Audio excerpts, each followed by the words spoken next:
What is up, everybody, and welcome back to Soccer Wise, a loaded episode to start a great week of American soccer. David Goss with you for this one, but no Tommy Scoops, as we have breaking news out of New England. We've got Open Cup semifinals to preview. We have the wild and wacky Shield race to catch up with.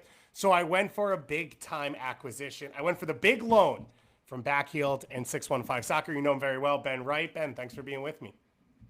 Hey, thanks for having me. I feel like when MLS plays through an international break and your star DP is on international duty and you sign someone on a short-term loan from Next Pro, that's me. It could go great or it could be an absolute disaster, but let's see what happens. You're Edon Toklamati. Come on. I'll take it. Or you're Patrick Ozumong. Either way, MLS. Either way works. Is where Charlotte really cooks. They have been cooking a lot in Major League Soccer. I'm excited to have you. Don't worry, everyone. Tom is still okay. He's fully healthy. He is functional. I believe he was on CBS this morning. We're just giving him a little bit of a breather as he comes back from a long weekend of Blink-182 concerts and Sublime and everything else that made him feel young just for the moment. As I said off the top, there was no shortage of stuff to talk about. You know, Ben, I was excited for this one. It was an incredible week of MLS action. We had a record set of goals scored on Saturday. We had the most goals in a day in MLS history, which again, I say every time is a fake stat because you add teams and you move games around, but fine. 4 hat tricks, that a record. That one I'll accept. That one I'll take. And we've got Open Cup. So we're getting ready to get prepared, and then boom, what happens? We get the breaking news. And the breaking news that was shocking to everyone, that Caleb Porter has been let go of the New England Revolution. So we will get to everything in this show, but of course we have to start with Caleb Porter. And as I said, everyone clutched their pearls, Ben, earlier today when they heard this out of left field news that the New England Revolution, who are not eliminated from the postseason, thanks to Luca Langoni's 95th minute equalizer, have chosen to step away from Caleb Porter. Assistant coach Pablo Moreira will be the interim for the rest of the season. I've got a quote saying how grateful they are for Caleb's energy and work from Kurt Analfo and how much respect they have for him. Kurt Analfo will be doing media tomorrow at training on Tuesday, if you're listening to this later, so you can sort of listen to that and let us know if we missed anything on all of that one. But how shocked were you, Ben, when you heard this news? I was shocked it hadn't happened earlier, to be honest. I know they had that unbeaten run in the middle of the year that I think honestly kind of just kicked the can down the road in a lot of ways. But just with the start of the season and the end of the season, I guess I think it raised enough questions. I don't think Porter was the guy for this team. I don't think anything's worked. Joe Lowry he's been kind of hammering this quote all year. But at the start of the year, there was that quote from Caleb Porter where he talked about the roster kind of being rebuilt. He said, "We had good players here. They just didn't happen to be the right players. Now we have the right players. Now this is my team. These are my players. I've picked them, and I'm confident in the blueprint that I have." And that's a great quote, great to motivate the guys, whatever, but you're putting 110% of the responsibility on yourself. If these are your players, if you've picked them, if you're confident in the blueprint and the blueprint doesn't work, there's no scapegoat there. And there was another quote from him too last night after the game. He says, "I think we're close. I really do. I think we can be a team next year that finishes really high in the Eastern Conference. I believe that. I believe we're really close. I hope they keep continuity because continuity is key. I'm disappointed. I'm gutted that we're not going to make the playoffs again. That's on me, but I believe this project is getting there. A couple pieces and time. Time is the big thing." I mean, that felt like a man just kind of lobbying for his job. So I don't think it's a surprise. If anything, it's a surprise it didn't happen earlier, and I really have no idea where they go from here because I'm sure you have thoughts too, but other than Carlos Heel, I'm not really sure what this team has going for them right now. And they have a lot of players because they made 15 moves in the offseason so that they could get Caleb's players that are on contracts next year and will be really hard to move out, as well as the amount of money that they have invested in some of these players that at this point their value is much lower than what it was.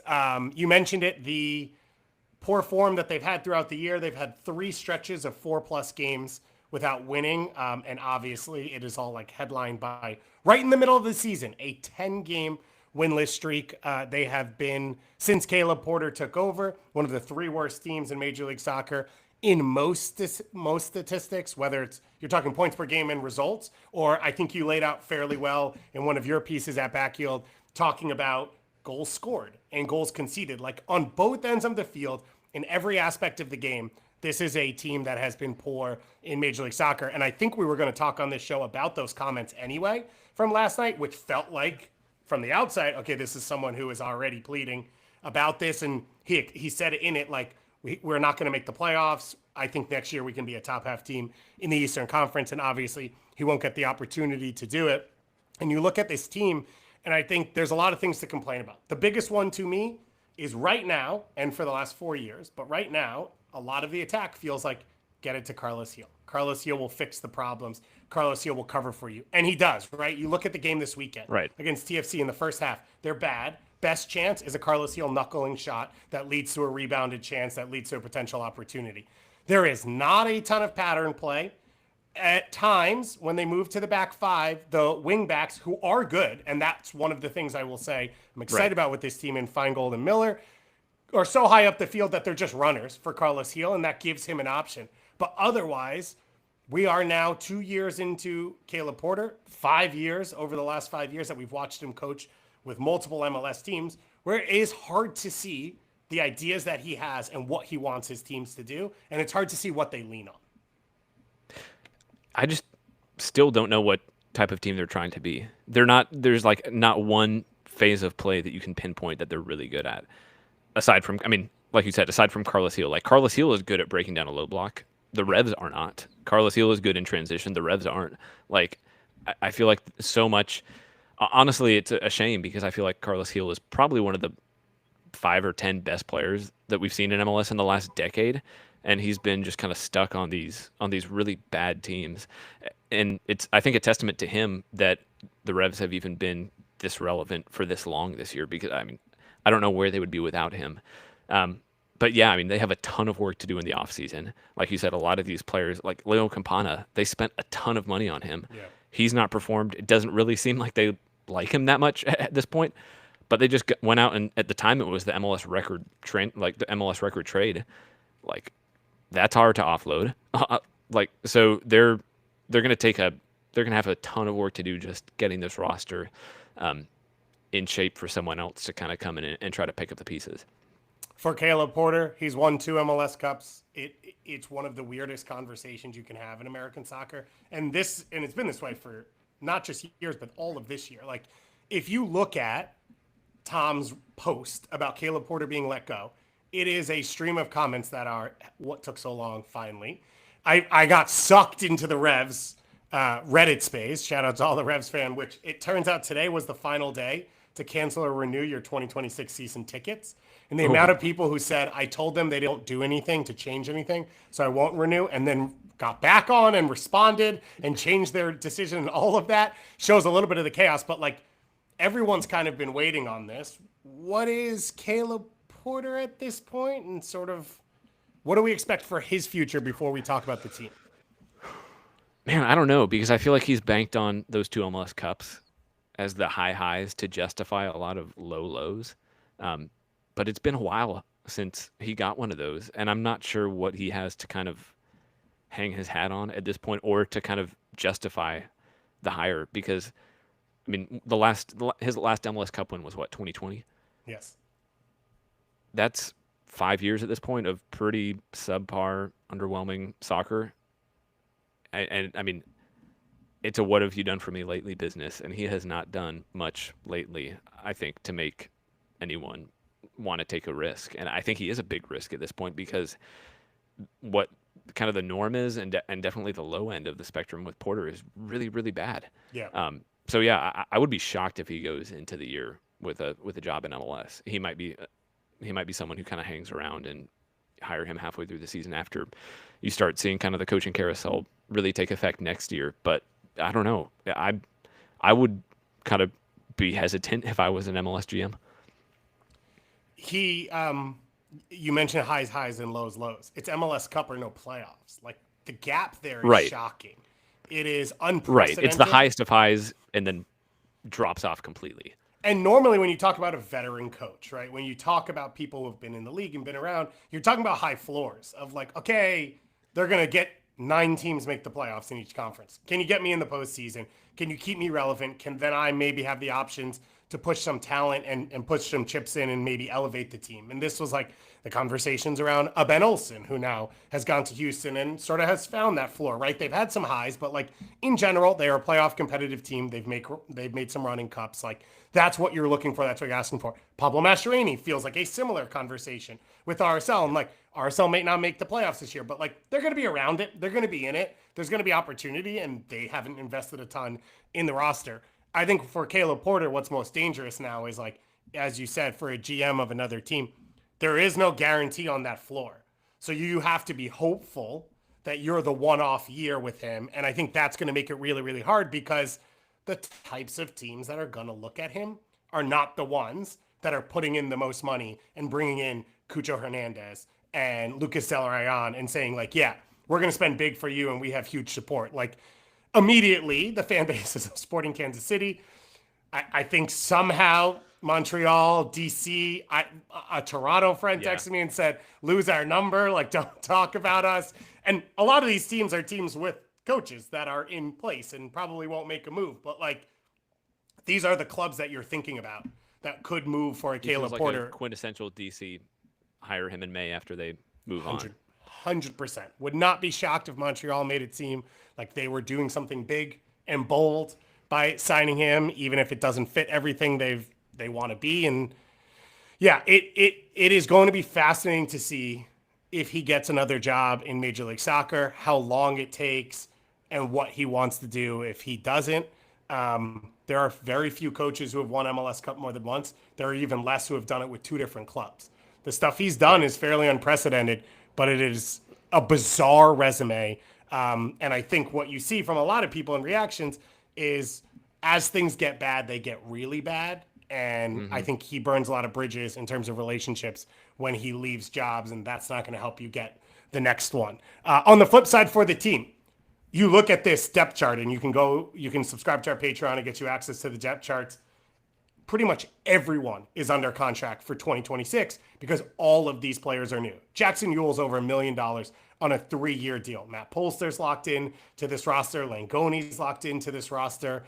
They can get off Ganago because it's a loan, so they don't have to bring him back, and he would probably have to be a DP if they did. Sean Kalai has another year as a DP. As you mentioned, Campagna has a couple more years, and they gave up a record fee, which was the Esmir Baraktarovic money that they brought into the league to send over for Campagna. So for the most part, I think a lot of this talent's going to be coming back for this team. I mentioned the wing backs that I've enjoyed watching. I think Feingold and Mueller have been good. I don't hate the talent at center back in Fofana and Ceballos if they get a decent system around them to be able to play. Matt Turner makes their life easier as well as he comes in. Like, what would you build around? What would you hope to see for this team over the next few months? Yeah, so I mean, you just mentioned the center backs. I like them. I think Ceballos and Fofana are like solid. They're not spectacular MLS starters, but I think you could do worse for sure. Feingold and Miller, I really like. I really like Al Hassan Yusuf in midfield. Yeah. I think he needs a better partner, but I think he's definitely a building block. And then with Carlos Gil, I mean, he kind of raises the floor of everybody around him. So yeah, I think they're attractive pieces. I would definitely go out and try to.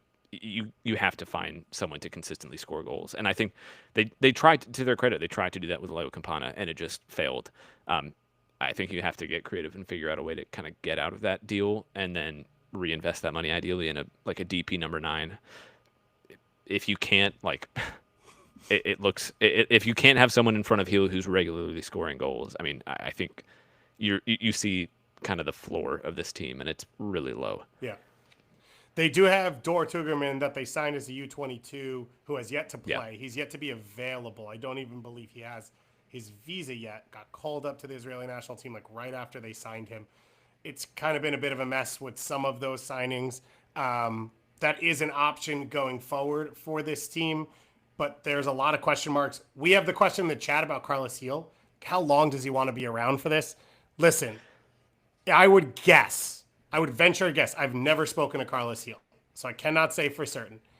that if you asked him what he wants and what he wants to do, that like living in Boston and being there is probably pretty high on his list because he's been through a lot already. This is not new for his time in New England. And my guess would be that something, and maybe this is a positive of like, okay, now you could sell him on something else for the, for the offseason and everything. But like, it would have to be a crazy deal for him to leave because he has probably passed up those deals for him to stay and is fairly comfortable with what's going on around him.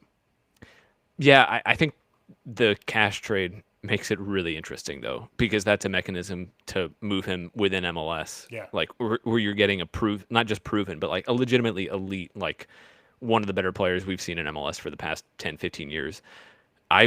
If I was a semi-ambitious team who needed kind of that centerpiece, I would be calling them and throwing a ton of cash at them. And yeah, I mean, I get wanting to stay in New England, but he doesn't have a ton longer at the highest level. And if you can potentially throw enough money at the Revs to make it viable, and you can bring him somewhere where he can actually compete, and like if you add him to an 8th or 9th place team in MLS, you automatically get elevated to I would put top 4. So I think he can go somewhere else and be closer to a trophy than I think he'll be in New England. It's hard to find a team in that space that has the money that would spend it. Atlanta's the obvious one. We're going to talk about Atlanta a little bit because we're going to do our eliminated teams that obviously have to get off. You'd assume it's Moranchuk to make a move like that. You could talk about SKC. Maybe you could convince ownership because it's a known quantity inside the league and they spend some money on Manu Garcia, but we're not talking anywhere near the levels of what it would take. I just find it really hard to think that anyone's going to put together a deal that the Crafts want. They don't need the money. Right. And then you're pushing him and saying, like, do you really want to move and go and do this? And then you probably have to pay him out to an extent and give him a new contract that he really wants to be a part of. I don't disagree with you that, like, if a team makes the move, boom, they're elevated. And maybe it ends up in an Evander situation where it is that someone unexpectedly leaves and another team turns around and reinvests the $15 million they get for ex-attacking player in this offseason. But it would be fascinating to see what happens with him. For the club overall, the pressure now moves. This is what happens when you fire someone further down the food chain. The pressure now shifts to Curtin Alfo, who is part of what was this takeover post-Bruce Arena that hasn't put together results at all. So in the acknowledgement that Caleb Porter hasn't done well enough, it's an acknowledgement in the failure of your hire because there hasn't even been an up to this. It has all been low, as well as the signings you were a part of. And now there are question marks facing the rest of the front office, as well as the rest of the club structure for this New England Revolution team. And as we said, there are some pieces in there. But the Jackson Ewell contract is wild. Tyler Connors in the chat called it a crime against humanity. It is not that far off. It was bizarre when they signed it. And there are a couple of these that are bizarre even now. And I don't think you're going to get a lot of teams to take them off your hands. So you either have to cover some of the money in trades out. You have to use your buyouts. You have to hope maybe that there's some desperate moves for some people in the rest of the league or around the world that you can maybe move for them. One thing to note, so Matt Turner's on a DP contract right now. They don't have to keep him on that deal after the season. That was a mechanism to get him in. So this team will have 2 DPs as of now, Tomas Chancalay and Carlos Heel coming out of the season. They can go 2-4-2 and sign another U22 and use the $2 million allocation money, or they could bring in a third DP because they've only used 3 U22 spots so far. So that will be something that whoever takes over can do. So in terms of who could take over, we got a Vanni Sartini shout in the chat, which I absolutely love and didn't think of. We went through those obvious names, which are the ones who have just been let go. Jim Curtin is the first name on every list. He's been the first name on every list. He doesn't have a job because he hasn't taken one. Ben, could you see any world in which this is the one he decides he wants? No. Yeah. Yeah. I don't know. I think Jim Curtin would want more control of the roster than I think he'd probably get in New England. But he should be the first call that everybody makes. And I hope the Revs kind of do their due diligence and give him a shout. I don't know. I have trouble seeing it working out. The only shout that I have on this is a lifestyle thing of like, he's a Northeast guy. He has not looked like he wants to move very far. DC was not viable. There's no way he's going to coach Red Bulls. Most likely he's not going to coach NYCFC anytime soon. So like, if that's what's most important to him, geographically, the closest job is the New England Revolution.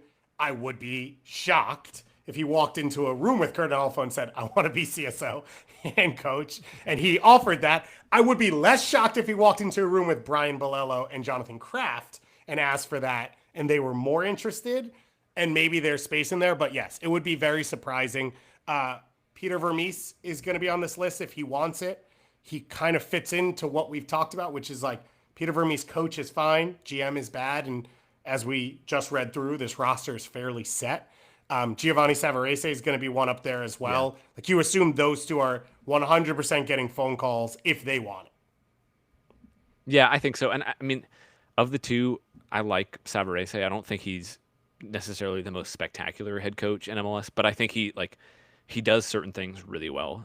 He like comes in, his teams are kind of lethal in the open field, and I think some of the pieces the Revs have look at like they should work on paper in a more kind of transition-based approach. And he tends to get a decent amount of production from some of the younger guys.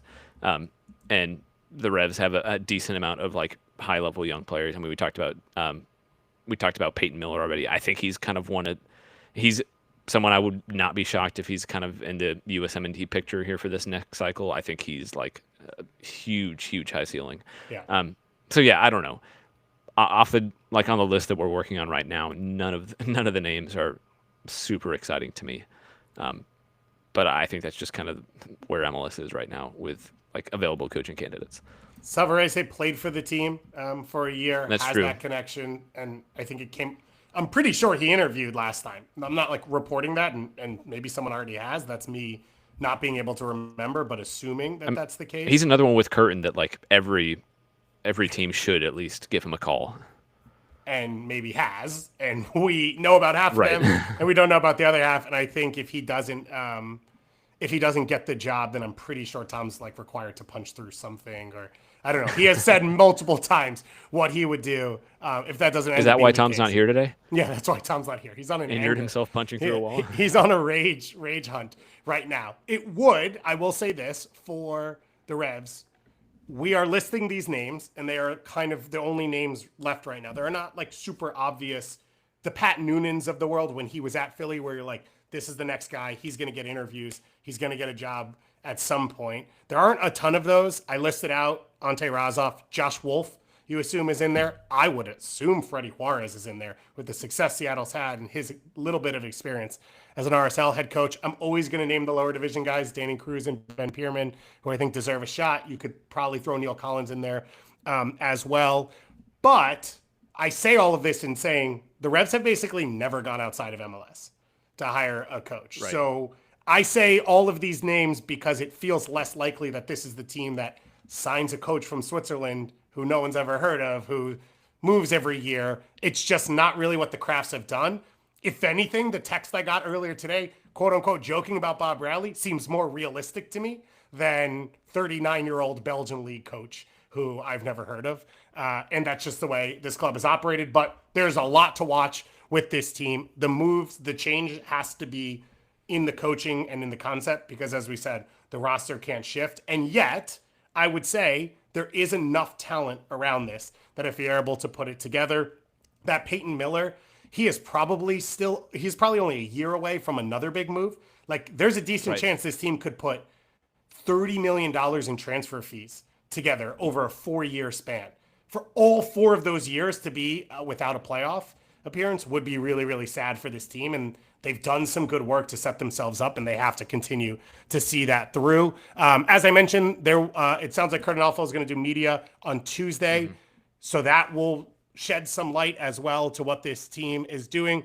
For a quick background, Pablo Moreira, the assistant taking over, has been with Caleb since Akron, played for Caleb at Akron, was his assistant at Akron, Portland, Columbus, and now New England. So I would assume this is a short-term move to cover things. Are we ready to dig in? I wanted to just toss this into. I feel like they're still kind of recovering from the whole Bruce Arena departure. And I think it's not just an opportunity, but I think like to kind of survive and be relevant. And again, like they have to figure out kind of like the top down vision for what they want this club to be. because I just moving from Arena to Porter, like I get why they did it. It was not like a situation that they expected to be in, but it doesn't really make sense from like a continuity perspective. Um, and so I think you're seeing kind of the best teams in MLS now. They have kind of a clear way for not just how they want to play, but kind of like the whole culture of the club, how they want to like connect with their academy. And that's not necessarily like it doesn't hinge on who the head coach is at that time. And so I think for the Revs, they kind of have to figure out who they want to be as a club and then hire someone that fits that model and kind of keep that model throughout probably a number of coaching changes over the next decade or so, instead of just kind of resetting who they want to be as a club just based on whoever the manager is at that time. So I hope they kind of take it as an opportunity to just reset. And part of the chaos that's unfortunate is it felt like they had rebuilt the club, right? When Right. Bruce Yeah. Arena took this team over in 2018, 2019, whatever it was, we kind of all said like, oh, this is MLS 1.0 in a 3.0 era. It's a coach from back then. It's a club from back then. They rebuilt their academy. And as I mentioned, like they are on the verge of putting $20 million worth of transfers out the door. A lot of them from their academy, Tejan not, Matt Turner not exactly, but that's fine, right? That's part of what you do. It felt like the process from Matt Turner to Georgi Petrovic was really, really impressive, and that this was something that this club was going to be able to lean on going forward and being sort of this like goalkeeper whisperer and continue to put transfers out there that can help fund the rest of the team. And they have spent like that. You can't go and look at this team and say, oh, they haven't accelerated with the rest of this league. We're talking about multiple U22 signings over $1 million, bringing players in who are borderline DPs on loan to add to that talent to make them more robust. Adam Buksa back then and the transfer of him out into League On. Like they've done really, really well with a lot of this work. And the hope is they haven't squandered all of the resources that they put together through all of this. But as you said, this is a critical hire now for them, or a critical decision. Because I would hope from the outside, it is not assumed that Kurt Onalfo has his position and is the one that is carrying out this process. Jonathan Kraft is very hands-on. He just withdrew as running for mayor, so he could be even more hands-on if he wants to, because no one has to elect him, the CSO of the New England Revolution. And like, this is a club that's in a weird spot. They have failed to get this stadium done over and over and over again. Clearly, from the way they're working on it, they believe it's the next step in their club. And so the question is, without that, what can they do to continue to try and be relevant in their own market? And I think for a lot of people, there was an assumption that soccer like wasn't going to be super successful and wasn't really a passion. They're hosting the World Cup. Look at Vermont, look at Portland, look at Rhode Island, look at Hartford. Yeah. People care about soccer if you're good and you put together a decent product and you're entertaining. And the Crafts have failed to do that. They are a power player in MLS, so they're not going to be pushed around by anyone in a league office or anything like that. It's their own decision now to try and handle this the right way moving forward. And I think the club's going to be under a decent chunk of pressure coming out of this into the next steps. Let's talk about the Shield race. Me and Tom wasted time talking about handicapping the Shield race and trying to understand the concepts and the process of what was going to happen going into this weekend, coming out of the international break. And now it is off the rails. We talked about Philly and San Diego as the two, with Miami with an outside shot.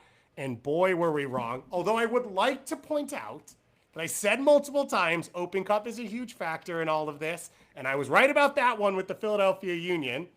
And I also mentioned Canadian Championship, which we'll see with Vancouver. There were off the charts games this weekend, but let's start with Vancouver throttling Philadelphia. Thomas Mueller, a hat trick on his birthday. Alejandro Bedoya posted on Instagram apologizing for his performance at right back. It was like 5 starters, 6 rotation players, or the other way for Philadelphia on the road against a really good Vancouver team.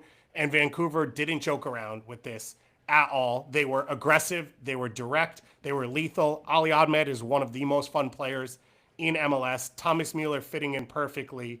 And this was a reminder to everyone, I think, of like who this Vancouver team is and that they are still in this race. Yeah, 100%. I mean, this is Vancouver from the early part of the season that went on the run in CONCACAF Champions Cup, and I think we were all talking about it as kind of the story of the season. Obviously cooled off a lot over the summer, But I think it's probably a timely reminder for everybody that this team is still like legit heading into the playoffs. And I think we've kind of all moved on to San Diego and Minnesota and Seattle and LAFC, and like rightly so because they've been consistent on the pitch recently. But Vancouver didn't just go away. And I think that Thomas Mueller, I was a little bit worried about it just because of age. And I feel like we've seen kind of the older European guy come over and not necessarily crush it, but he seemed like so bought in, like on and off the pitch from day one. He's, I mean, he's such a smart soccer player. He reads space so well. He kind of always knows not just the best places for him, but kind of how to get the best out of a team. And so I guess in retrospect, it shouldn't be a surprise that he kind of was able to just slot in and figure out his role perfectly. But he looks really good. This team looks really, really good. I mean, you talked about Ali Ahmed. I think in any other year, like Emmanuel Sabi would be like one of the stories of the season. Yeah. He's been so good, and he kind of goes under the radar. Jaden Nelson has been awesome. They have like so many really, really good pieces. And I think because of the quiet part of the middle of the season for them, I think they're maybe a little bit slept on heading into the postseason, but they're really dangerous. One of the big stories for them, the shutout on this one, but in general, is Veselinovic going down. They've moved into this back three, and Ali Ahmed, because of Sam Adekube's injury, playing at left wing back, is like the perfect player to play there because he has played left back, he's played centrally, he's comfortable in the attack. If he gets isolated, I mean, unfair, some of the stuff he was doing to Alejandro Bedoya, especially on the second goal that he created. He made Bedoya look every bit of a 37-year-old playing out of position on a cross-country road trip. Which I think was what Bedoya was posting about and felt. And so you have Ahmed on one side and what he can do and the creativity he can bring, and then it still gives you license to push up from that right back position, whether it's Ocampo or Sebastian Burrows are getting pushed out there. Whatever else happens with this group, like they get a ton of danger from the width, and that allows Thomas Mueller to drop off the front line for pullbacks or attack behind Brian White or Daniel Rios, whoever it is, who is going to be a force that's drawing a ton of attention. And a lot of stuff falls to Mueller in those spots where he can be really, really dangerous. And it takes a lot of pressure off the central midfielders to have to be pure chance creators. Because when you're playing from 1-goal leads and you're a team that could hit in transition if you want to, like you don't have to force the game. You don't have to create the game at all time. And that puts Kubas and Berhalter into their best positions. On the Philadelphia side of things, I asked the question about juggling and what they were going to do. Carnell went with this half measure. And then the most bizarre part about this is they go 4-0 down in the first half, and he subs in all of the starters that he sat with the Open Cup semifinal coming up on Tuesday night that they have to travel to again. So they've gone cross country to Vancouver. Now they have to head back to Nashville midway across the country for this game. And I have no idea what that was about. I mean, first of all, it was just weird because he did it in the 45th minute before halftime. Like, just wait until halftime. And well, you might as well burn the window because you have no players left you can bring off the bench. Right. But, like, also, like, take the 15 minutes and, like, give them a full, like, debrief of what you want from them. It was also just, I don't know, like, I get they were really bad. It also just felt maybe needlessly embarrassing for guys like Bedoya to haul him off 2 minutes before halftime. But I don't know. I'm not in the locker room, so I don't know what all is going on there. I feel like if anybody can recover from it, it's a guy like Bedoya. But yeah, it was just weird. You're 4-0 down. You're on the road against one of the best teams in MLS. You're not coming back. No, you're not coming so back. Just like give Ty Baribo and Kai Wagner and Danley Jean-Jacques just the night off and save their legs for now going back across the country and playing against a good Nashville team who's beaten you twice already in an Open Cup semifinal. And instead he just kind of ran them out there for no reason. I mean, it didn't make a difference. They conceded another 3 goals. So yeah, it was a really weird move. I don't get it. And you know, we talked to Carnell a couple of weeks ago, and I've talked to people in the club, and like everyone is super happy with what's going on. So it was also a weird moment of like, is he showing up these players? Is he trying to send a message to the starters? And then you look past this and you say like, all right, let's say internally the club said the focus is Shield, not Open Cup. which I'm okay with. Like, you're leading the Shield race. That's your option. Even after this, you're still up 2 points. But you're Point. not going to be better in a week. You're like, for putting those players on for a full second half. You're not going to sub them off at that point. So now you're playing them all a full 45. They come back this week. They play the Revs. They play DC. They have NYCFC. And then they finish with a currently 9-game win streak Charlotte team. So it's not the most difficult schedule, but the Open Cup clearly a factor. Like, this was not the 11 they would start against Vancouver if they could.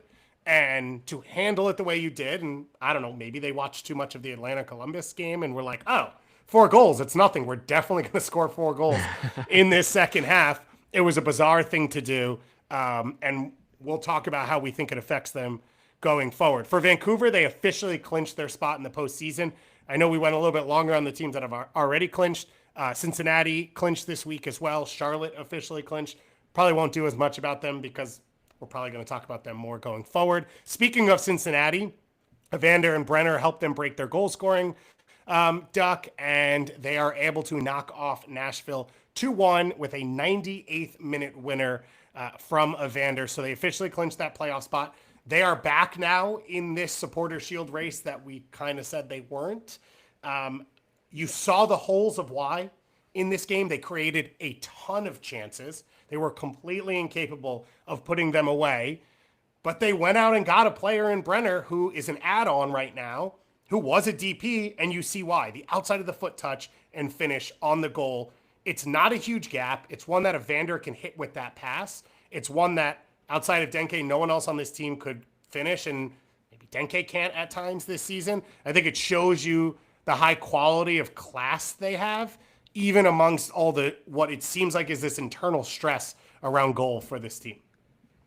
Yeah, I've been just kind of mystified a little bit by Cincinnati this year because their actual production on the field is like so night and day different from their underlying numbers. I forget what their XG difference, but it's like a -7 and they're like +6 goal difference. So they're overperforming a lot of their stats. I think some of it goes back to like even Miami last year. They overperformed a ton, and it's like at some point you have Messi, like you're going to be able to do some things that a normal team can't do. I think Evander is close to being in that category. I'm not saying he's like Lionel Messi, but he's just such a special player that like at some point stats aren't super predictive for him just because he can do things that no one else can. But even the Nashville game, I felt like was a kind of good microcosm of their year.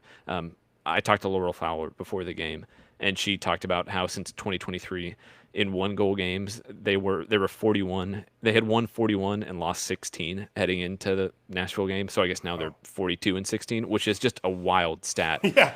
I feel like they can close down a game and just find the tiniest gaps. And I think against Nashville too, like, they let up a ton of chances. Nashville had multiple chances to score a second or even a third and didn't. But Cincinnati put them under so much pressure that every mistake that Nashville made was magnified just because if you give Brenner or Kevin Denke or Evander like a half yard of space in the box, they can do something with it. I think both Cincinnati's goals came on like just small mistakes from Nashville that normally they can get away with, and Cincinnati just pounced on them. And yeah, in a lot of ways they remind me kind of a Minnesota, not stylistically, but just in how miserable they make it for their opponents and how they can kind of take. I feel like they magnify their opponent's weaknesses in a way that Minnesota does, and it's just miserable to play against. I would be really scared to play against Cincinnati heading into the playoffs. Yeah, which for them, I don't know that we were going to be saying 2 weeks ago. Like, this is a team that, as you said, has almost shot themselves in the foot at times. I do think in what we said on this show when we announced Miles Robinson signing the DP contract is like the floor with them is really high because they're elite in goal and across the back line. And they don't give up a lot of soft chances, and they're in every game. So if they get a moment of brilliance, as you explained, they'll score, they'll win by a goal. And not every MLS team is the case with that, right? Look at the Revs. Like if Carlos Gil has a moment of brilliance, it's a draw, it's a 2-1 loss, whatever it is. That's not the case with Cincinnati, but they need a little bit more to help him get over the line against the best teams. Brenner scoring in this one is huge because he could be that guy. And all of the center forwards that they moved out in the summer, Sergio Santos, Corey Baird, all these players, none of them were performing at a high level or consistent at all. The one worry for them is Matt Miazga went down with an injury in this one.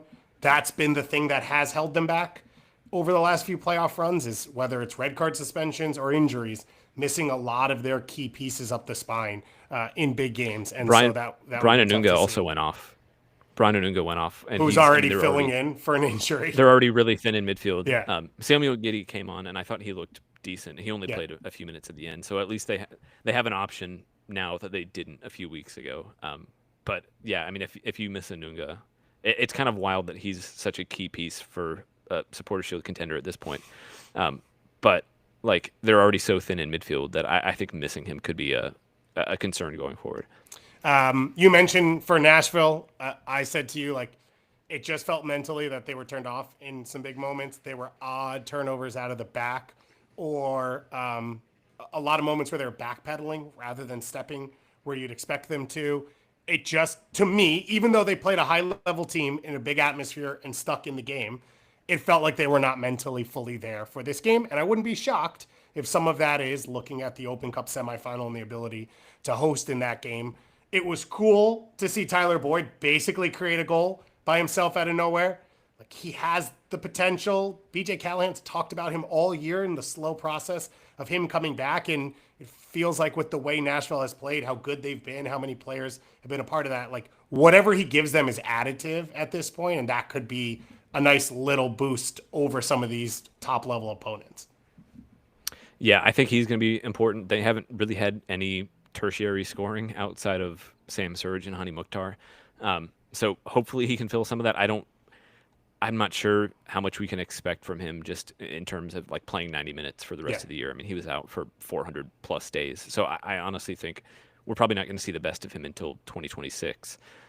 But even if he can put in shifts like he did against Cincinnati, where he came on for the final 30 minutes and got an assist, like that's something that Nashville haven't really had consistently off the bench. They've had guys like Ahmed Kassem or Jacob Schaffelberg or Johnny Perez who can kind of sometimes do it, and then other times they just fall flat. So I think Boyd will help with that, and I think that's something that Nashville will have to kind of figure out for next season. Let's go to one of our other U.S. Open Cup semifinalists. We'll talk more about Nashville, and that's Minnesota.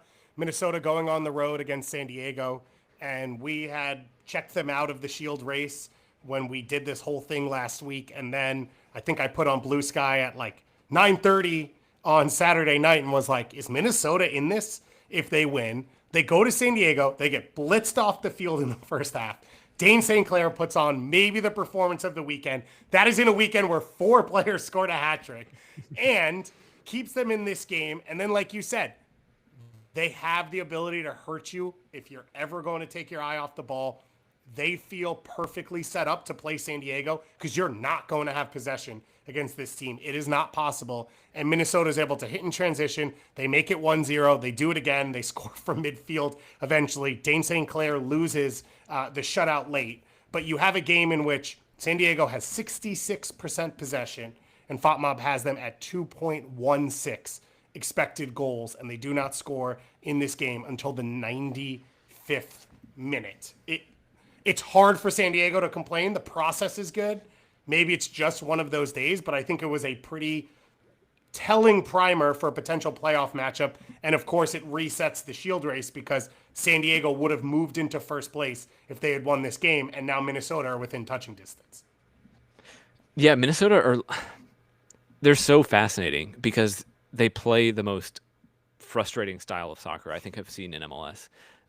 But it works. Like, I don't imagine that a lot of even the players in the locker room love how they set up and kind of the way that they play, but it's so effective. Like, if you're good at breaking down a low block, Minnesota are like the best at sitting in a low block and will frustrate you. And if you're bad at breaking down a low block, they'll give you the ball anyway and like just kind of force you to do it for 90 minutes and it'll be terrible. And every time they get the ball in transition, they're dangerous. It's just so effective. And I feel like I like whether or not they win the Shield, they're definitely in the conversation. I mean, just looking at the next few games, they have obviously Open Cup this week against Austin. Then they play Chicago at home. they go to Colorado, they play Sporting Kansas City at home, and then they go to the Galaxy on decision day. Like those are all very winnable games for this Yeah. team. So I think they're very much in the conversation. But even if they're not, they're built for single elimination like knockout playoff games. And so I'm really excited to see what they do because I think this is maybe more than any team in the West, one that I could see going on a really, really deep run. It's why I'm fascinated about this Open Cup semifinal, even against Austin, because I think it's a pretty good preview of what they'll look like in the first round of the playoffs, right? They're Sure. probably gonna be favorites. They're gonna be a team with home field advantage. And all of what you just said relies on the fact that the other team at some point takes possession.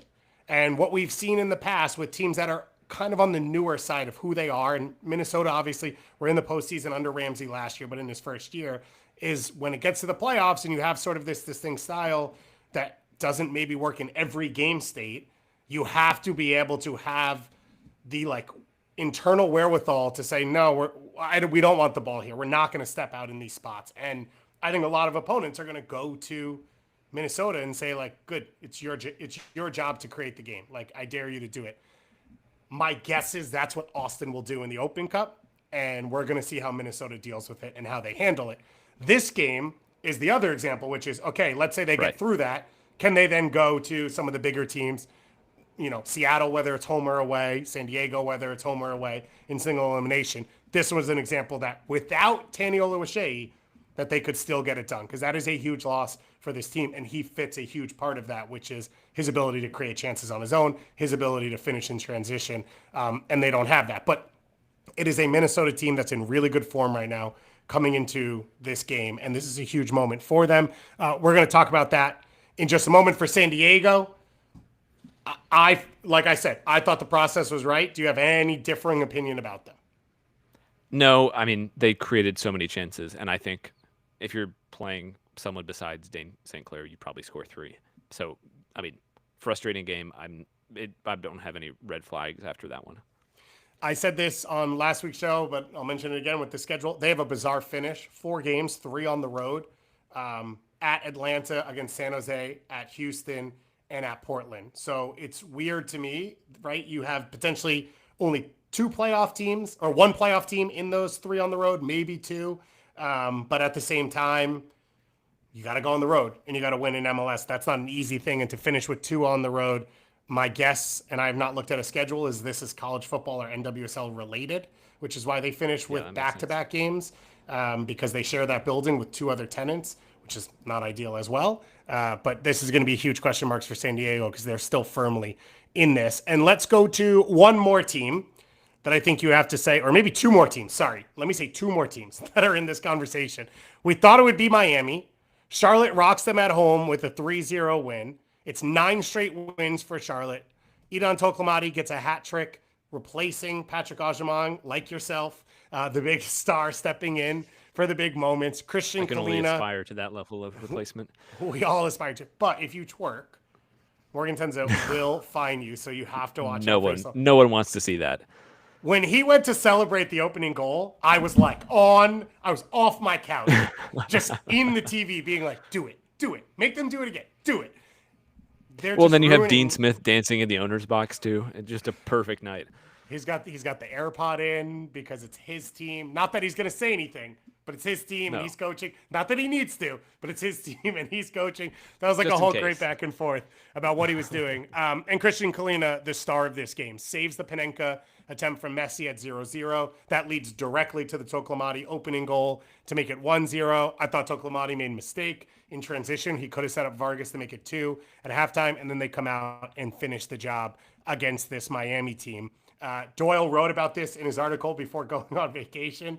This Charlotte team is bizarre. They had a better expected goals throughout their winless streak before this than they do now against their opponents. What do you make of this Charlotte team? I think a lot of it, they just look so much better with Tim Ream at center back. I'm so glad that the Tim Ream at left back experiment is over.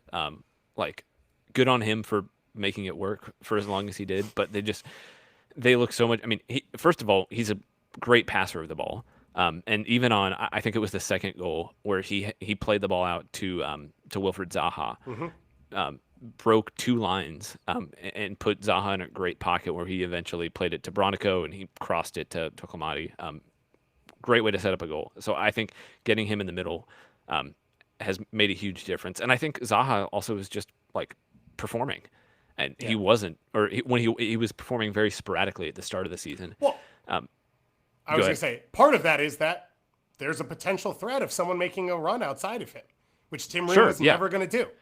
He was going 1v2 every time he had the ball because you knew that there was no overlap. So now, like, he at least has someone to kind of pull defenders off of him. And I think it lets him cut inside into like the more kind of number 10-y pockets that maybe you didn't expect from how he played with Palace. But like now in MLS, he's able to kind of drift into those more central roles. And I think he's done a ton of like, he's done really well at adapting to this team without Pep Biel. And he's kind of taken on not the same level of creative burden, but he's doing some of the work. And so I think it's been really helpful to have him hitting form, having some help on the overlap. And he's really kind of turned provider in a lot of ways. And there was a great quote after the game where he's the designated penalty taker. And Tokomati's on a hat trick. He gave him the ball and just said something. I don't have it in front of me, but basically talked about how it's going to be something that he remembers for the rest of his life.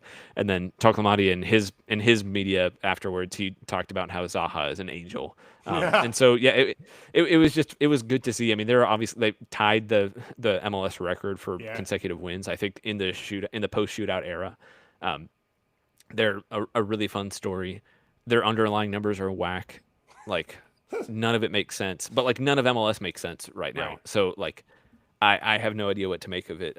But they go to NYC next, and I think that's going to be a really tough match. So very interested to see how they do there. So just in case maybe connection breaks up, whatever it is, they have tied the record for a win streak in Major League Soccer since the end of the shutout era. We say shutout era because there was no losers or no non-winners. Right. There was no ties because you had the shootout. Sorry, shutout. I meant to say shootout. Like, that's it. That's like the whole ball game is like they have tied the best streak in the history of the league. Right. But they've done so in the most bizarre season. They sit in third in the Eastern Conference. They lost at SKC and Chicago right before this streak started. And then they've won at Cincinnati since this streak has started. They beat RSL and they now beat Miami. Now they have not beat like the cream of the crop game in and game out because you got to play everyone. It's going to be switched around. But like they came into this one with the ability to tie the record against the Miami team that many people, and maybe I'm looking at one, thinks is still the Shield favorite or Shield contender in all of this. And they put together their same performance they've done over and over again. They bend but didn't break defensively. They're dangerous in transition. This is the best Vargas has played. He is a player where when on, he's a game winner. And when off, he is borderline unplayable. And that entire span of quality has shown itself in and out in Major League Soccer. So he's on a hot streak. You mentioned Zaha. Tokomati is more connected than Aljamain was to the rest of the team. Yep. So he's scoring goals. It's making life easier for those wide players. And in central midfield, and Doyle talks about this very well in his article, like you've got willing runners, right? Brant Bronico would give his life to make a run that opens up space for another person. And Diani has done the same thing. So right now it's all working together. It's all connected. It doesn't feel super repeatable in a playoff streak, but that's not really your problem right now. And like we talked about Shield contenders, and like I think you have to put Charlotte in there. Just, I mean, first of all, based on form, but also, so they go to New York City FC this weekend. After that, they play against Montreal at home, and they go to DC. Those are very winnable games. And then it sets up what could be one of the best matchups of the season, Charlotte against Philadelphia on decision day. Like that could, I mean, it's not impossible that is for the Supporter Shield. And the icing on the cake of all of that is NYCFC plays on Wednesday against Columbus. So the hardest of those games leading into that, they're going to get a team on short rest that doesn't have a ton of depth and hasn't looked fantastic over the course of this season. That is a really good opportunity for this team. Talk to me about Miami here. First of all, Toto Alvarez is going to be suspended for their game against Seattle on Tuesday. So that makes 9 players who are suspended, or whatever the number is, in this game that's coming up tomorrow night for some bizarre reason, because they have to fill in for the games they missed for Leagues Cup. You mentioned to me that there might be a little bit of belief still. Yeah, I mean, so first of all, we keep talking about games in hand, and it's great until you stop like actually getting points from those. So Because you like got to play extra games. right, and it's all hypothetical, but like, and especially when you're playing extra games and you're all like 40 years old and have no cartilage left in your knees, like that's a problem. But just on paper, looking at the games they have, Seattle tomorrow is a tough game.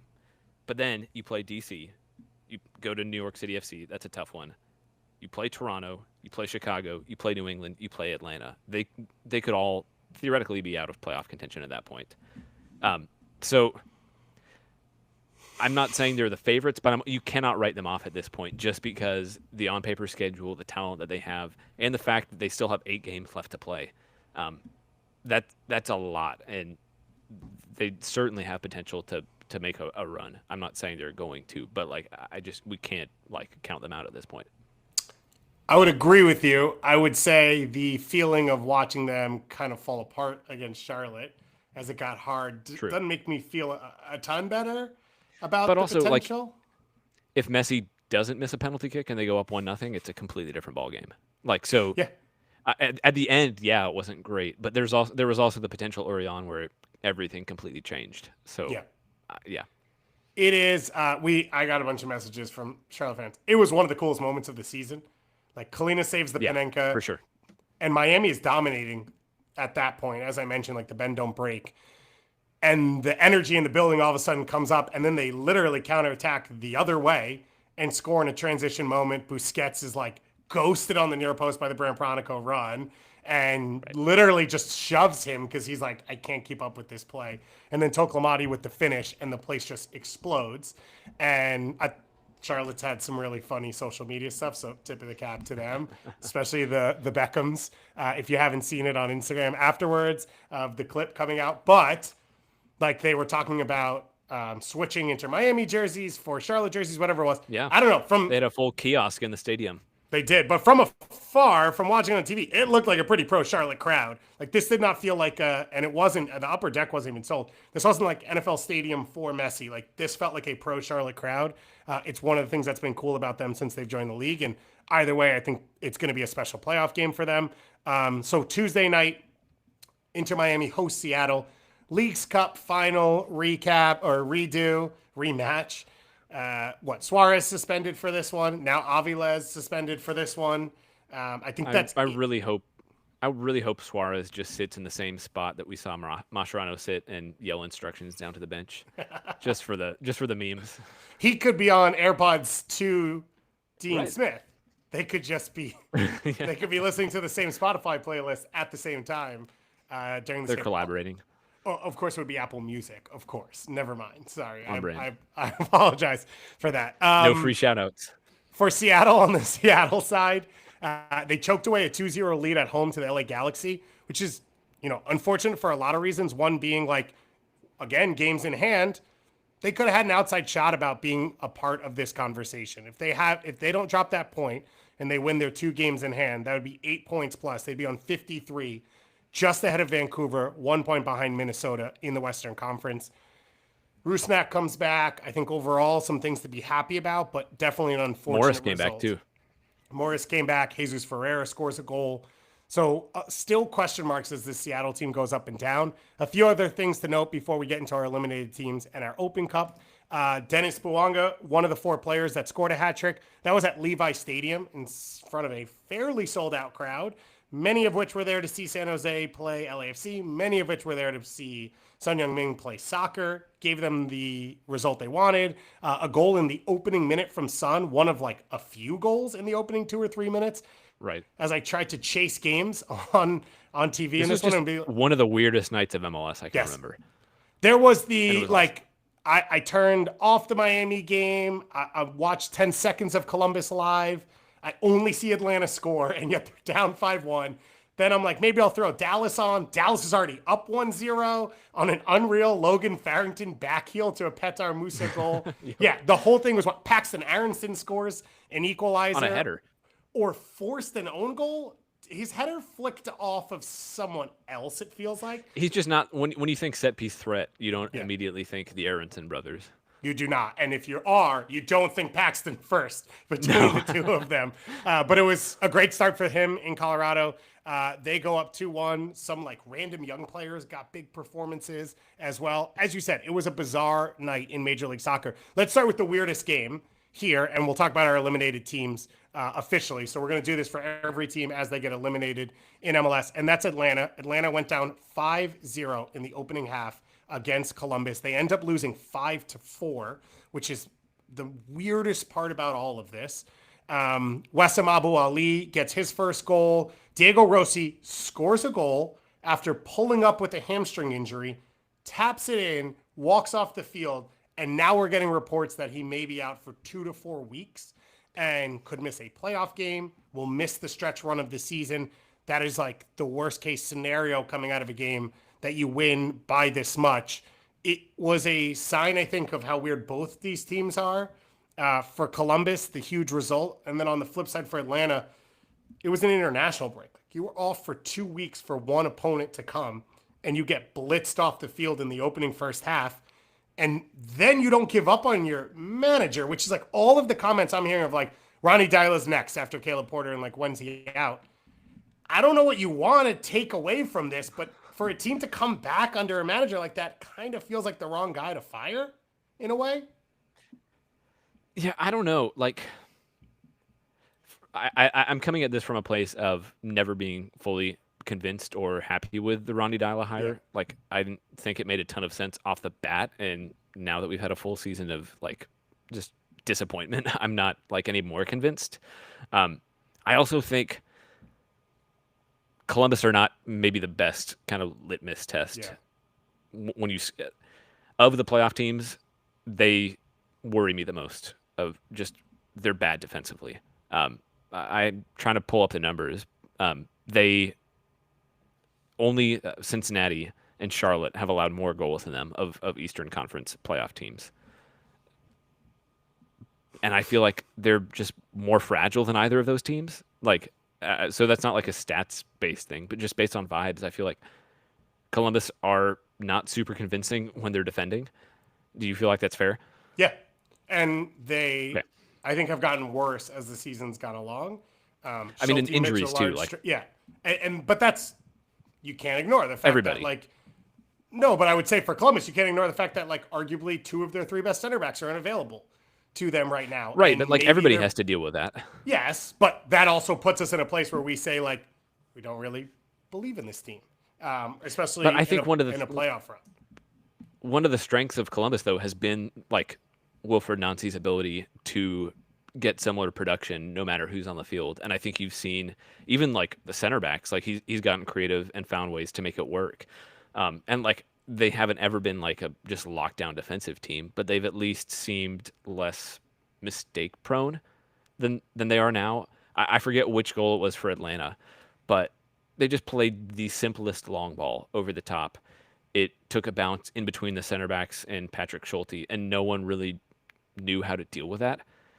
And Thiari just ran by and scored. And to be fair, Columbus does that every once in a while over the sure, but like, that's not like the most like going into the playoffs. That feels like a pretty repeatable scenario. And if you don't know how to deal with that, like a team who actually has like consistent goal scorers is going to punish you too, way more than Atlanta did. Even the way that Aliu was pressing for a goal late, where it's like you're up 5-3, you're up 5-4, and it was like almost the acknowledgement of like, well, we need to score the 6th. Right. Yeah. Ensure that we like you're going to have to score 6. Yeah. So there's a lot of weird stuff with that. On the flip side for Atlanta, like Miguel Almiron is always trying. It is not super effective. Bartosz Lee, some of his underlying numbers are okay. I don't ever feel like he's a force in a game. Right. I don't mind Gregerson. I wouldn't say I trust him in a top tier of center backs. And then you have all of the question marks about all the other things they've spent money on, starting with Moranchuk, going to Latte Loth, and like whatever Riley Dyla is or isn't, this should not be a team that is eliminated on September 15th with 4 games to go in the season from the playoffs. Like typically just spending this much money should be almost a guarantee that you at least make the playoffs, and to see it not be is kind of shocking. Like, hopefully Latte Loth comes back next year, and it was just needing a year to adjust. But so far, he's been a bust. I mean, he's not even he's one of the most expensive signings in MLS history, and he's not even starting. Yeah. That's a red flag. I like some of what Moranchuk does. I think he's gotten at least more consistent, maybe not better, but he does good things more consistently now. I think he'd be great if he was like a Max Tam guy, but the fact Yeah. that he's taking up a DP spot makes it hard to like really make the improvements that you need to. Some of the young players I really like Luke Brennan. I think is a really fun, exciting player. Jaden Hibbert. I don't know if he's like your long term number one, but he's at least giving you something to think about. So there are a few things that I think they can at least kind of take into next season. But like they're another team who need. It feels like they don't just need to figure out the managerial situation, but they're going to need work on the roster, which is a wild thing to say after the winter window that they had. You gotta wonder how much they regret the Moranchuk signing in light of the cash first coming in, and like Yep. we mentioned with Carlos Hill, Hill. like, the guaranteed, the known, like there's no way if they don't sign Moranchuk, they're not in the Evander race. Even the Sure. Lucho race, which could have put them in a better place. Like as bad as it went for Dallas, Lucho still put up better numbers than Moranchuk Right, yeah. has put up with more responsibility than kind of what Moranchuk has in Atlanta. And you have to think this is a team that would have leaned into that with Henderson and Garth Lagerwey's experience around the league and all of that. But in And saying just the all ability to throw cash around. Like they could have beaten whatever Cincinnati put on the table just because they have an insane amount of money to spend. they beat it in what they spent on Latte Loth and Moranchuk. Like they could have just Yeah. spent that internally or spent less. And yeah, I think Latte Loth, like I'm always going to give someone a second year and an opportunity and all of that. It just seems really. Is there a theory or something? There's a theorem that I would love to pop in, but Moranchuk is kind of trying to prove it wrong right now. And Almiron's creating his own theorem of like, you can never go back home. Like it's not the same. I don't think he's been terrible. But I don't Like- think he's been. It doesn't feel like the game. He used to drive terror into you when he moved on the ball, and it doesn't feel yeah. that way anymore. So yeah, he still drives forward. He's still aggressive. He normally plays on the front foot, and everything that happens comes through him. And maybe this is me misremembering how good Joseph was and how dangerous Villalba was, and like all the other pieces where this was just who he was, and the team's worse now. But it Yeah, that's feels fair. different when he does what he does now than what it used to I mean, be. he's also older, and Yeah. like they were such a transition based team at their best, and I think it's maybe unfair to expect that from him at this stage in his career. And they're also Yeah. just not a transition based team anymore, and so I don't feel like they're playing to the strengths of any of their best players right now. It will be interesting to see who's in charge of this team at the end of this year and going forward for this Atlanta squad. Let us know what you think. We're happy to talk about all these teams more. Shoot us messages on Blue Sky. You can get in the comments on Instagram. And if you subscribe to the Patreon, you can get into the Discord as well and throw anything in there as well. Let's finish off with TFC here, who is another officially eliminated team. They did so in conceding this 90th minute equalizer to Luca Langoni, which was not enough to save Caleb Porter, as we mentioned. They sit in an interesting spot, right? They bought out the two Italians. They made a huge cash move for Georgi Mihailovic this year. They brought in Cifuentes on loan and sort of pushed out some of the, I guess you would call veteran pieces that haven't really worked to give some minutes to some young players. I think they've seen some reward for that. Yeah, for sure. And we could talk about which of the ones we like. And then going past this year, they don't have a ton of money on the books outside of Georgie. So Oso, Larea, and Wingo all have one more year at like sort of high numbers. Everyone else is on an option or their deal's up. So Sean Johnson, Rosted, Petretta, like all those guys are up if they want them to be. And then they've got a lot of these young guys. Where do you sit with Toronto right now as they get eliminated, as I mentioned, with a month to go in the season, which is never ideal, and like where you think they're moving? I feel like the whole season they were really kind of just hamstrung by the DP situation. I'm glad they got out of it. I kind of wonder what could have been if they had pulled the trigger on that earlier, just because I feel like it just really limited their ceiling. But now that they have that out of the way, I mean, they're not at the same exact level as Atlanta, but they're not afraid to spend. So I think they have a ton of potential. And I mean, the great thing about MLS is you can elevate an entire team with one or two like really nailed DP signings. So if they can go out and do some stuff in the winter, I mean, you mentioned some of the young pieces that they have. I really like a lot of the young players, like DeAndre Kerr. I really like him. Georgi Mihailovic, not a young player, but like if you're going to go in MLS and try to find a proven player, that's as much of a guarantee as you can get with him, and I really like what he does. So they have some exciting pieces, and I think they have a lot of really good supplementary pieces. And now if they can go out and find one or two DPs who can be like the guy for you, I think that it's not an uphill battle for them to be relevant again if they can nail those. Yeah. It's though something we've said a couple times over the last few years. So it's like we got to see it now Sure. once again from Toronto.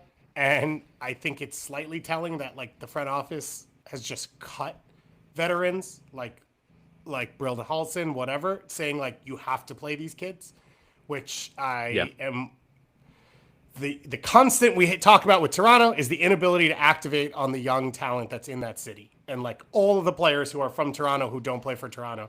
And in a bad Yep. year, I think it was a chance for Robin Fraser to put a flag down and say like, don't worry, like this has changed. Come here and you can play. And I don't know that he's a 100% done that. And I think that would be a Nope. little bit of a stressor for me. Like I look at this team and Lazar Stefanovic has to play every game for the rest of the year. I think he's one of the best under 20 center backs in the MLS system. He looked And he looked really good this past weekend. he had like one moment against Langoni where he struggled. Fine, right? He's young. He looks good. Right. You need to give him this chance. And there's nothing else to do. I think DeAndre Kerr, as you mentioned, he has filled the role of like he could be a starting center forward. He could definitely be a squad player center Sure. forward for your team. That's something that you don't have to go out and spend external money on. I thought Phil Sant was a game changer for them coming off the bench in this one. I like a lot of the moments I see from him. Franklin is giving you strong minutes as well. So like there's a lot you can lean on there. Luca Gavrin Even potentially is even pushing Malik for starting Henry. goalkeeper. Like Yep. Malik Henry didn't play this weekend, and I mean he's 23, so not like quite like at the level of a young player, but like he's looked really good. Yeah. And he's another kind of like local kid who definitely has potential to maybe not be like a high level every week starter, but he's one of those guys who can come off the bench and give you a shift, and should I think he'll be important next year. So I mean there are definitely pieces. Yeah, it's all sitting there for this TFC team. I think they've done the work for the most part, as I mentioned. It's like clear stuff out. Now I think there's a question mark. I think there was a question mark of like how much spending they would do post Italians. Feels like the Georgi Mihailovic like Cashford gives you the answer of like they're still going to compete and they're still going to push their chips in. Maybe it's not Messi and the crazy Insigne money, but like that's a really big move to make for a club. Well, and even before that, like you don't buy out guys Yeah, making that much money just to buy them out. Like you right. buy them out to go out and bring in someone else. So I don't think I don't have any questions about if they're going to go out and spend big. I think they absolutely will. Let's dig into our final topic for today, which is the U.S. Open Cup semifinals. We have a full U.S. Open Cup focused show on the Kickback Committee. Myself and Susanna Fuller sat down with Walker Zimmerman for a stretch. We talked about our favorite moments in Open Cup history. We talked through a little bit of the history and a little bit of the preview of the game. But let's dig in now, and let's start with the Tuesday night game. Nashville against Philadelphia, 8 p.m. Eastern time. You mentioned it when we talked about Philly. Nashville 2-0-0 this year against Philadelphia, a 1-0 win in July and a 3-1 win back in March. That one on the road. So in two stretches where Philadelphia has been really, really good, Nashville has stepped up and gotten big results. Nashville coming off the back of this loss at Cincinnati and Philadelphia. Who the hell knows what they're like right now as they fly in to Nashville. Let's start outside the game and then dig in. You live in Nashville. You cover this team. We've seen them host the Leagues Cup final. This is maybe then you could say the second biggest game in the club's history. What has the vibe been like around them, and what do you think the atmosphere will be like? I'm honestly really interested to see. I think it's still a newer fan base. I mean, not like brand new, but Nashville haven't been around forever, and they just don't have a ton of history in the Open Cup. So I think there is still some kind of not everybody knows the Open Cup or what it is, and so I'm interested to see what the crowd looks like. I heard initially they were expecting like 15-20,000, which I think would be on a Tuesday night in the middle of September. It would be a decent crowd. But yeah, I'm honestly, I don't have a great answer for you. I'm kind of going into it curious to see what it looks like and what the vibes are. Yeah, it feels like from the outside, this is a team that like when they're good, they get a buzz and people are interested. I don't know if the market's fully locked in on like extra cup games. This is what this means. This is what it doesn't. Right. They did for the Leagues Cup final. There was a lot of build up to that. And this is one of the Sure. issues with Open Cup is like there's less build up because it comes here and there. I think when it's the final, you have so much time. Yes, you can build into that one game and push people into the building. So my hope is that it feels really big for this semifinal. It is the tougher matchup of the two to judge when you talk about Minnesota hosting Austin, than this Nashville Philadelphia game. Then, as we said, like you have rotation coming out of the weekend. It is the Tuesday game, not the Wednesday game. So you have less rest in this one. Both teams traveling to come in market much tougher for this Philadelphia team. What do you make of this matchup? And how many times are people going to talk about BJ Callahan being from Philadelphia? I think BJ is getting tired of it. I bet he is. Yeah, I mean, and even last week, playing against Cincinnati, he had all the Pat Noonan questions going into it. So I think he's worn out of the Philadelphia comparisons. They've matched up really well with them. Even in the 1-0 win in July, they played with 10 men for the last 30 minutes of the game and still managed to find a winner. So for whatever reason, in the first two games, they've kind of had Philadelphia's number. They've gone more direct against them than I think we've seen against other teams. They are more than happy to kind of absorb some pressure and just hit over the top, and that's worked really well. So I think Nashville have an idea of how they want to approach it. I am fascinated to see just kind of what shape Philadelphia are in. I think you can either be completely demoralized and just drained after going across the entire country and getting beaten that badly, or they can just come in and be angry off the blocks and just really go hard to try to kind of erase that and make up for it. And so I think I would expect it to be the latter. I think they're clearly one of the best teams in MLS. I think they have a clear identity. They are deep. So even if they rotate, I think they have guys who can hurt you at multiple positions. And I mean, these are two teams who want silverware. So I expect Philadelphia to come in and be really dangerous. I don't think we can take too much from just how they performed against Vancouver. The directness is interesting, right? Because Vancouver's possession has been really, really fun this year. It's been really impressive. Vancouver, I just said that because of Philadelphia. Nashville. Vancouver's possession has been really, really impressive this year. It's been really impressive. Yeah. More impressive than Nashville. But then when you talk about going direct, Schaffelberg's a clear option in playing that way. I think Mueller fits it as well. And Hani is super comfortable in transition and attacking backlines. And if you can get backlines to drop because Serge stretches them, then Hani can fill the space underneath. He can score on pullbacks. He can score on second balls as well. Like there's a ton of success you can have in that. You know how Philadelphia is going to line up and you know what they're going to do. I don't know if that invites like the opportunity for Nashville to make the decision or it forces them a little bit in a big game at home to say like, well, we don't want the game to get too stretched and we don't want it to be out of control. So let's try and put our foot on the ball and control things. And then you're creating gaps for Philadelphia to hunt and press and create their chances. I think the opening 15 minutes, massive in this one. Like you assume Philly's going to come out and they're going to try and play aggressive in that early time. They're going to push the fullbacks high. They're going to try and close you down. That's where Quinn Sullivan's super dangerous. That's where they turn defense into attack really quickly. I think if you can sustain that or pass through that a little bit, then you get into now the travel starts to wear on them. Now the experience starts to wear on them. Can our crowd gather behind us? But it is going to be those opening 15, 20 minutes, I think, that decide this game. And there's talent in both these teams to win it for you. And I don't think there's a clear favorite going into it. No. I think it's going to be, really tight. I honestly wouldn't be shocked if it goes to penalties. I think for Nashville, Gaston Brugman is going to be super important. I thought he had his best game for Nashville against Cincinnati, and I think he's kind of been getting steadily better and better for them, and just gives them much more forward, a forward threat from midfield. Like he played the ball over the top to Tyler Boyd to set up Serge's goal, and he more than anybody on the team. I think he can play those entry passes. He's also 32, and doesn't have a history of like being able to consistently play 90 minutes, and played a pretty intense game against Cincinnati just a few days ago. So I think on a good day he would be the key for Nashville, and I'm just kind of I'm not convinced that he's going to be able to like have that kind of impact for 90 minutes on Short West. For Nashville, is it a clear decision at center back? I can't tell from the outside. Like, I think Walker Zimmerman and Jason Palacios are the starters. okay. Palacios missed since he and Alex Mueller had some kind of illness. They actually stayed. They could have played, and BJ said that they stayed home just mostly to make sure that they didn't give it to anybody else. But it sounds like they're better. They should both be available. The only like main injury they have is Johnny Perez. It looked like he did his quad against Cincinnati. So still waiting to see to get scanned and stuff. But I'd be pretty surprised if he played on Tuesday. Yeah. For this Philadelphia team, they've been to 3 Open Cup finals. They've lost all of them. They've been to 1 MLS I think Cup. BJ was there for 2 at least. Okay. Because he keeps mentioning how he wants to make up for that.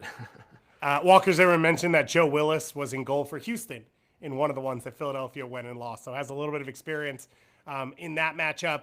They've lost an MLS Cup. They've never won a cup. They've won 1 Shield. They're the only team in the Final Four that has won a trophy, but they've never won a cup. They've never had that final that they've been able to lift the trophy in, and I think it's a big part of what this club would like to accomplish. This is as good an opportunity as you're going to get, but as we've mentioned, like they are weighing as well the Shield and what it is. My guess is you're going to see their quote-unquote best 11 to start this thing. And then the question will be how much they have in their legs and how much Saturday took away from them, and whether it's emotional or physical, where they stand going into this one. The second game is on Wednesday night. It's Minnesota against Austin in Minnesota at 8:30 p.m. Eastern time. No matter what, the winner of this game will host the final. They are 1A and 1B as hosting options. So Minnesota has the chance to host the semi and a final and win their first cup in their club's history. If not, Austin wins this game. They host their first final at all. The biggest game at Q2 Stadium for sure, because when they played in the Western Conference Finals, that was on the road a few years back.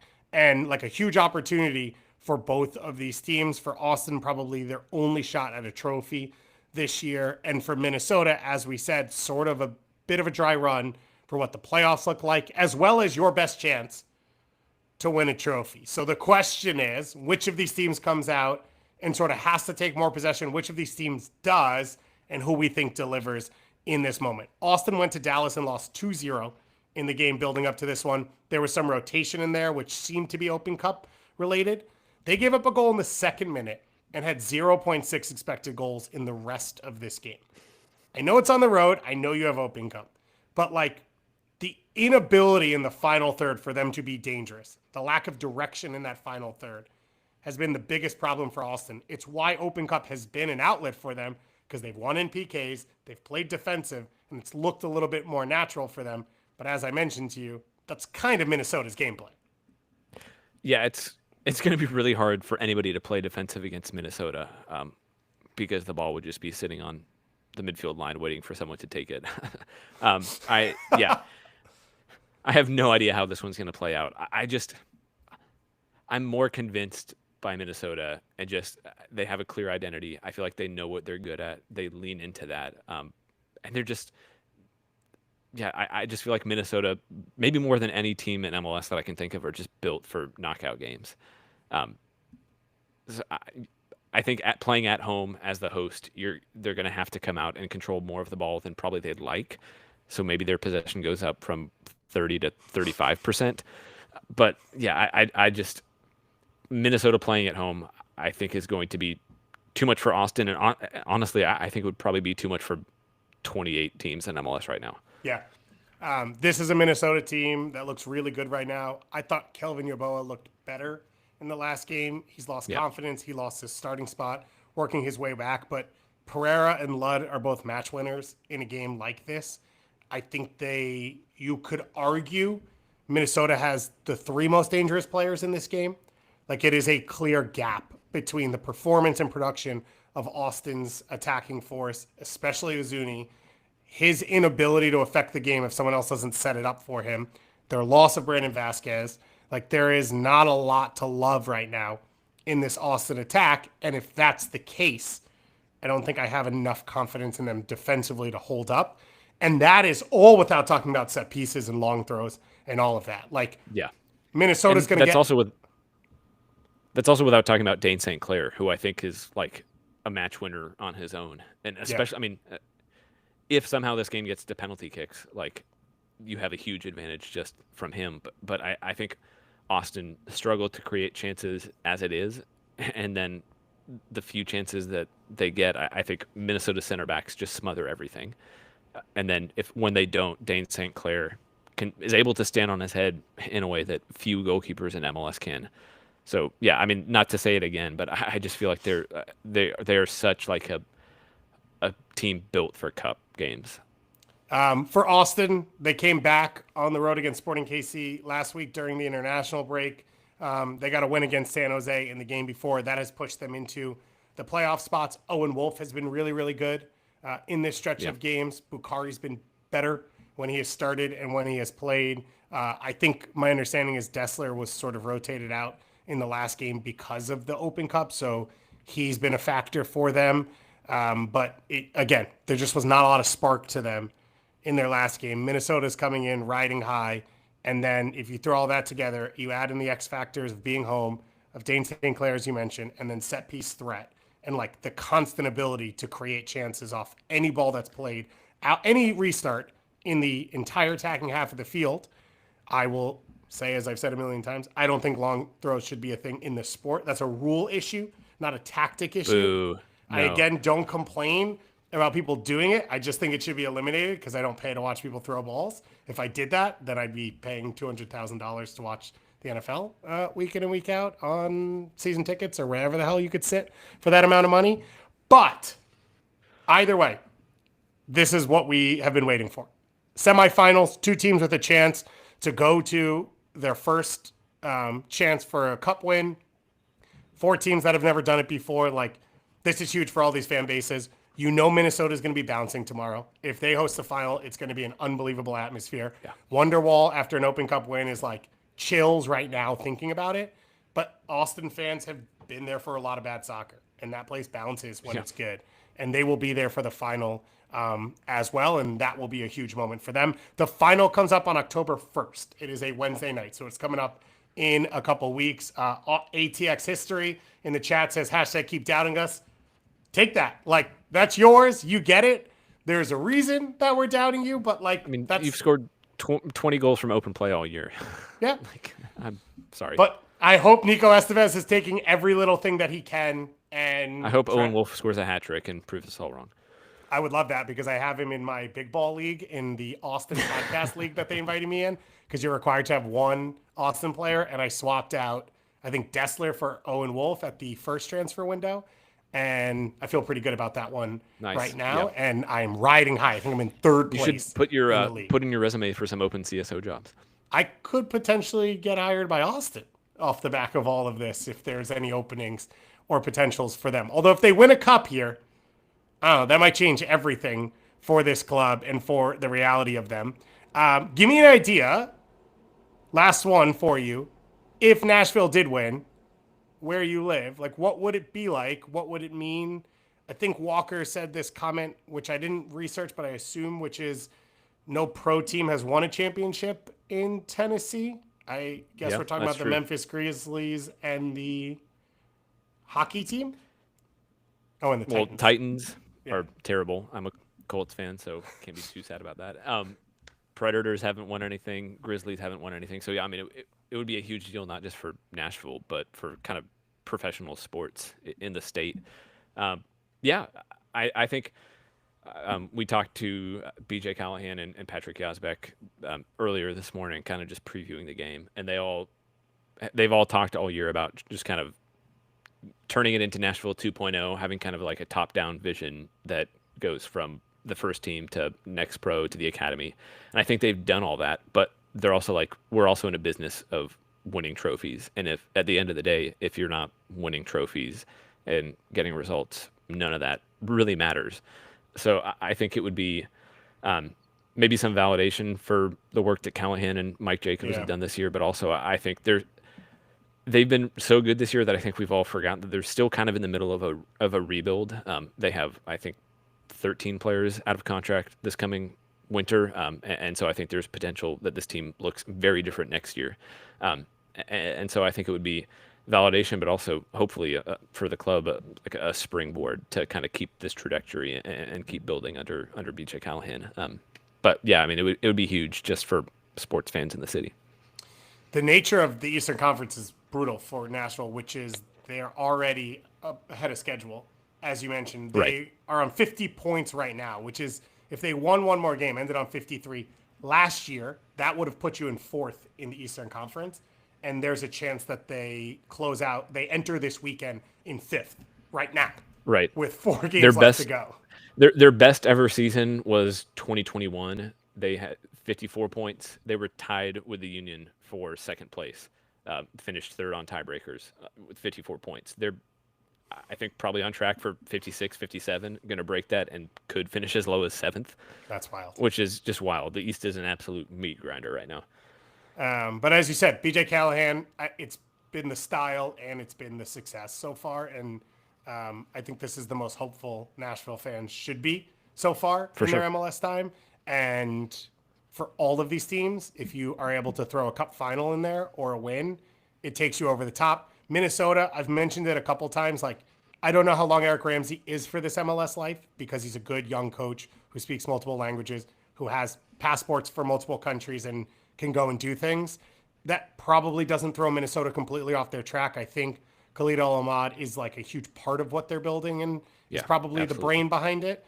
But still, like, you want to win something while you have the guy and the whole thing's built together. And it's why Joaquin Pereira is still staying and around. Like, this is a team that could win now, and now's a chance to do it and probably the best opportunity to do it. For Austin, a club-changing moment to win a trophy and like have that to hang your hat on, especially at a time when teams in the rest of the state are struggling and you're trying to sort of put your supremacy in there, but you've struggled in those head-to-head matchups. And for Philadelphia, to do it in a year you fired Jim Curtin would be wild. Like, to turn it around as fast as you did, to be on track for a double if you win this thing, and that's without talking about the playoffs and what could happen, is absolutely absurd. And like, the treble is available to them no matter what if they can win. I mean, it would be.